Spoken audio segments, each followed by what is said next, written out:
Social মিডিয়াতে যেটা হয় যে নজর লাগে, মানুষকে দেখানোটা আমাদের গোল হওয়া উচিত না। নিজের মানসিক প্রশান্তিটা গোল হওয়া উচিত। মানুষকে দেখানোর জন্য যখন আপনি অনেক কিছু করবেন, সেটা বিয়ের আয়োজন হোক আর হোয়াট এভার হোক, এটার নেগেটিভ রিপারকাশনস থাকে। এবার রোজা আহমেদের সঙ্গে বিচ্ছেদের কারণ জানালেন জনপ্রিয় সঙ্গীত শিল্পী তাহসান খান। 4 মাসের প্রেমের সম্পর্কে বিয়ে করেছিলেন মেকআপ আর্টিস্ট রোজা আহমেদকে। 6 মাসও তাদের সম্পর্ক স্থায়ী হয়নি। এর মাঝেই তাহসান খান জানিয়েছেন রোজা আহমেদের সঙ্গে তার বিচ্ছেদ হয়ে গেছে, দীর্ঘদিন তারা আলাদা রয়েছেন।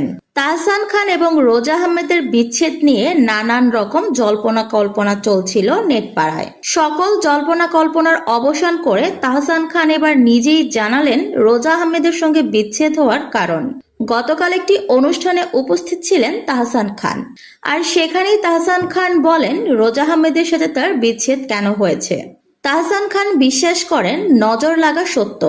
তিনি বলেন, যারা নবদম্পতি আছেন তারা কখনোই নিজেদের ব্যক্তিগত জীবন সোশ্যাল মিডিয়াতে আনবেন না।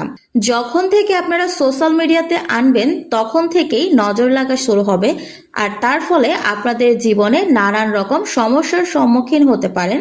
আমি বিশ্বাস করি আমার জীবনে নজর লেগেছে। ক্যারিয়ারের শুরু থেকেই আমি বেশ সফলতার সাথে সামনের দিকে এগিয়ে যাচ্ছিলাম এবং আজকের এই মুহূর্ত পর্যন্ত আমি সফলতার সাথেই এগিয়ে এসেছিলাম। ব্যক্তিগত জীবনেও ছিলাম বেশ সফল, অনেকে তাই বলেন, তাছাড়া আমরা নিজেরাও তাই মনে করতাম। হঠাৎ করে আমার জীবনে নজর লেগেছে, আর তার ফলেই আমার জীবনের সবকিছু একটার পর একটা এলোমেলো হয়ে গেল। মিথিলার সাথে আমার সম্পর্ক বেশ ভালোই চলছিল, হঠাৎ করে সেটাতেও ভাঙন ধরলো। তারপর ভেবেছিলাম একা থাকবো, অনেকগুলো দিন আমি একাও ছিলাম। হঠাৎ করে জীবনে আসলো রোজা, তারপর আবার নতুন করে জীবনটা নিয়ে ভাবতে শুরু করলাম। রোজার সাথে সবকিছু ভালোই চলছিল, হঠাৎ করে সেখানেও বিচ্ছেদ হয়ে গেল।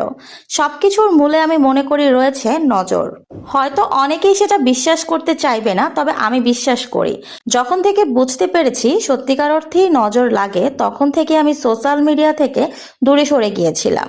কিন্তু যেহেতু মিডিয়া মানুষ ছিলাম এক সময়, সেই হিসেবে আর দূরে যাওয়া হয়নি। কোনো না কোনোভাবে ব্যক্তিগত মুহূর্তগুলো সোশ্যাল মিডিয়াতে চলেই আসতো, আর সেজন্যই আমি মনে করি জীবনটাতে নজর লেগে গেছে। তাই আমি বলবো, যারা নবদম্পতি আছেন তারা কখনোই নিজেদের ব্যক্তিগত বিষয়গুলো সোশ্যাল মিডিয়াতে আনবেন না। ব্যক্তিগত জিনিসগুলো ব্যক্তিগতই রাখবেন, তাহলে হয়তো জীবনটা আমার মতো হবে না, বেশ ভালোভাবেই চলবে।